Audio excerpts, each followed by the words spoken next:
So, Mike, the first blog that we're going to talk about, I really enjoyed reading. It's called "I'm Selfish, Not Horrible." Right. And you set the stage really nicely in the beginning of the blog by talking about the positive attributes of self, like selflessness, and the more negative side of self, like selfishness. And at one point, you had a realization in your life. You said the reality was that putting everyone else's need before mine turned out to be a not so clever but easy to execute leadership flaw. Yeah. So say more. So I got myself into a trap that lasted probably the first 10 years of my career, at least in the business that I owned, because I found myself doing whatever was needed and not at the moment, but not what was needed for, say, the long term.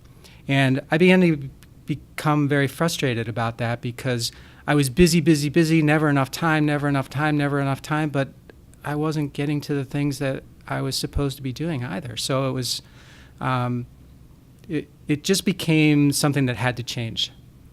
So how was selflessness preventing you from getting things done? Because one, all the decisions had to be made by me because that's kind of how I set it up. So I wanted to be engaged, like in the weeds type thing. You'll hear people say, I wanted to be in the weeds on everything. And when you're in the weeds on everything, you can fool yourself into thinking that you're very effective, which is what I think I did.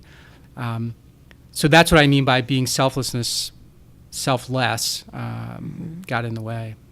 You also talked about modeling what you called want to be liked self-behaviors, with everyone else's needs being more important than yours. So Yeah. To what degree were you people-pleasing? Call me, I answer. Email me, I respond. Need me, I come. Have a problem? Come to me.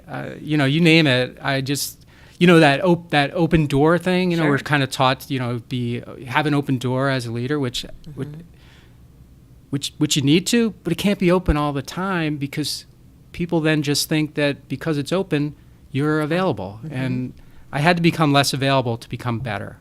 All right.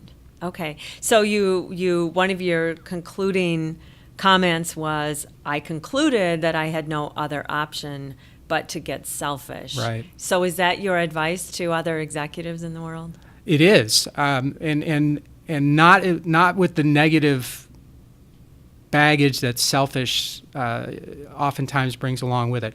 Selfish in that if you want the business to go a certain place and you're in charge of that, you're the leader, you better know where you want it to go, and then you better construct a time system that gives you the opportunity to get that in place, communicate it to everyone, and then execute it, because it's not going to happen unless you do it. Great. And so again, the title of the blog is "I'm Selfish, Not Horrible," and I really want to underscore that part of you, that you're not horrible, and there certainly are some people in the world who are selfish and kind of horrible. So, so I must be winning on that front. You are winning good. On that front. So thank you. Great lesson, and thanks for sharing these thoughts. Oh, my pleasure.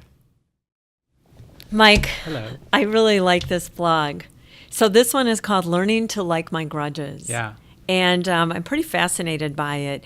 So you talked a bit about angry people, and that the one thing about you becoming angry is that people don't really need to worry about you because you're harmless. But I want to read something you wrote and just have you respond to it. Okay, sure. I believe you're harmless. I love the grudge theme. So you said, sometime my anger lingers or intensifies into something more complex, something uglier and less admirable, a grudge. It happens less as I get older, thankfully, but it's taken me down some dark roads. When I'm pursuing a grudge, most people don't know it. I love that word, when you are pursuing a grudge, because most people hold a grudge, but you pursue a grudge. Say more about that. Well, I don't know if I should feel good about this or not, but I've had some things happen to me in my life, or things that I've perceived have happened to me by other people that I felt were undeserved and mean.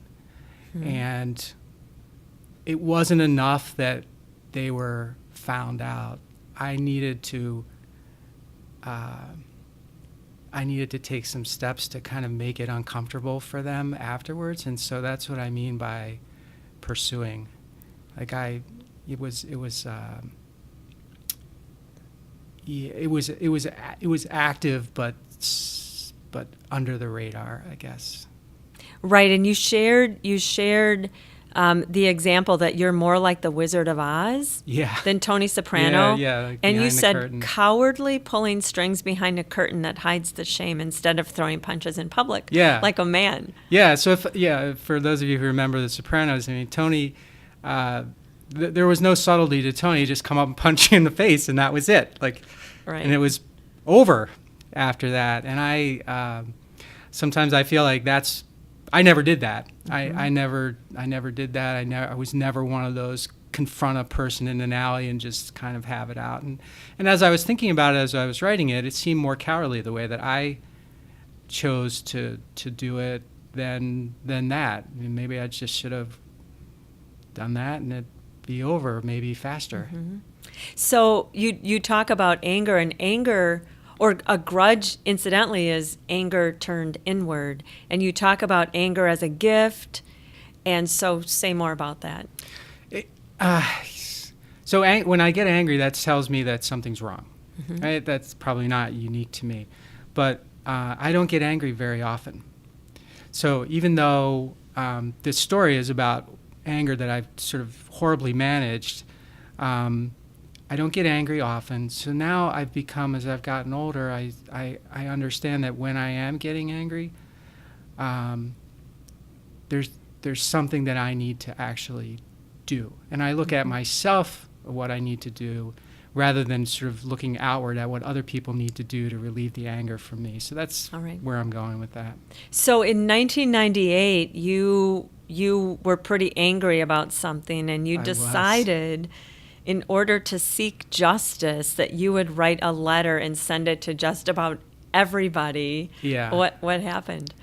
Well, I was in a spat with a competitor who was just always seemed to be getting the best of me, and I couldn't understand why, because I didn't think that anything he was doing deserved for him to put himself on top of me or us or whatever the right word is. So I finally got to the point where I broke, where he was nudging me, I was nudging him, and I was just like, okay, I've got enough to tell about you that I'm going to just tell it. And so I sat down in my office and my home while my wife and her friend and our 2 newborns were downstairs. This was a Saturday afternoon, and I just started writing this very long letter and then I ended up sending it to all these people with all this proof and all this stuff, and I felt really good at the time, like I'd just accomplished something. Later, well, earlier and later, nothing happened.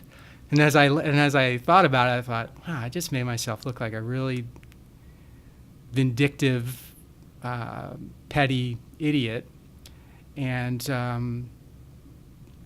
obviously that was not my goal. So lesson learned there. Haven't done that since. Okay.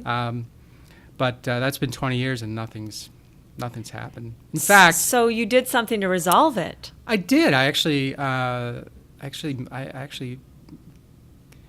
got rid of that grudge. That's great. I reached out, and I didn't say that's why I was reaching out, but it was for me. I reached out, and I feel like I put that one, under the carpet. So I feel really good about that. That's great. And to be more specific, you reached out to that person. And you met with him, and you just resolved the 20-year grudge. I decided that some people like this person. He's got a family. He's got friends.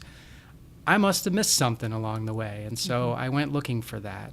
And, we might never be best buddies, but I don't have any I don't have any anger towards that person anymore, That's thankfully. great. Yeah, it's a great ending to the story, so thanks for sharing that. Oh, thanks for asking.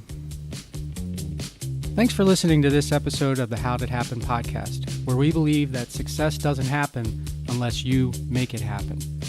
You can subscribe to the podcast on Apple Podcasts, Google Podcasts, Stitcher, or wherever you like to listen. And while you're there, please rate it and leave a comment as well. I'd love to hear your thoughts about the show, ideas for future guests, or whatever you'd like to share. And of course, you can always find me at MikeMalatesta.com. See you next time. Thanks again for listening.